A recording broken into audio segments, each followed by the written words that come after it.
क्या कहा है? तू तेरा मन दे दे। मन मरकट है। भगवान कृष्ण ने भी यही कहा था कि तू तेरा मन दे दे, तू मेरी शरण में आ जा। शरण में आना मना मन दे देना।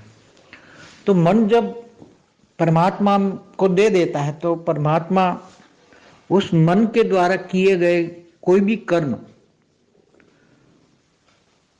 जैसे बताया कि हनुमान जी ने बहुत लोगों को मार दिया, या अच्छे कर्म करने वाली आत्माएं जो होती हैं वो परमात्मा को मन दे देती हैं और फिर अच्छे कर्म करती हैं। और अच्छे कर्म करने के लिए कितने लोगों का भी संहार करना पड़े तो भी कोई विकर्म नहीं लगता, पाप का बोझ नहीं आता। जैसे कृष्ण है, कृष्ण ने स्वयं अर्जुन के द्वारा या पांडवों के द्वारा कितने महाभारत में कितने कितने अक्षौणी सेना की विनाश किया, अक्षौणी सेना को मार दिया। तो ना कृष्ण को पाप का बोझ लगा, ना अर्जुन को, ना पांडवों को। तो जो कृष्ण ने तो गीता में यही कहा है कि जो पापियों को हणता है उसको पाप नहीं लगता, पुण्य लगता है। जो पापी लोग हैं, ये तो अभी डेमोक्रेसी है इसलिए किसी को मार नहीं सकते, कायदे कानून सब बदल गए अभी, इसलिए ज्ञान के भी तो कायदे कानून बदल गए ना। मन मन मना भव, तेरा मन तू जिसमें लगाना चाहता है लगाए। माया में लगाना है तो माया में लगा।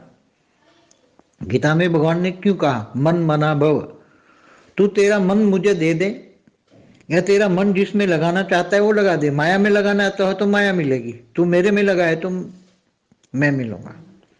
इसलिए जब मन एक परमात्मा में लगता है तो अच्छे कर्म होते हैं, निष्काम कर्म होते हैं, कर्म बंधन में आत्मा नहीं आती। और आत्मा धीरे धीरे, मन अच्छा कर्म करती है तो आत्मा के धीरे धीरे ऊपर के आवरण खुलने लग जाते हैं। और परमात्मा जब अंतिम समय में, जब परमात्मा खुद ऐसी आत्माओं को, एक अपना दूध बेचकर ऐसी आत्माओं को अपने पास बुला लेते हैं, उसी को ही पाते हैं। भगवान ने कृष्ण को क्या कहा?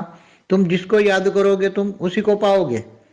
तुम पूरी जिंदगी मुझे याद किया, मेरी शरण में आ गए, मेरे में मन लगा दिया, निष्काम कर्म किए, अच्छे कर्म किए, क्योंकि परमात्मा की याद में कर्मयोगी जीवन बिताया। कर्म करते करते परमात्मा की याद में रहकर कर्म किया तो कोई भी पाप कर्म बनेगा ही नहीं, अच्छे कर्म बनेगा। तो गीता का ज्ञान का सार यही है। गीता ने यही कहा है, तू आत्मस्वरूप बन, मुझ परमात्मा को याद कर।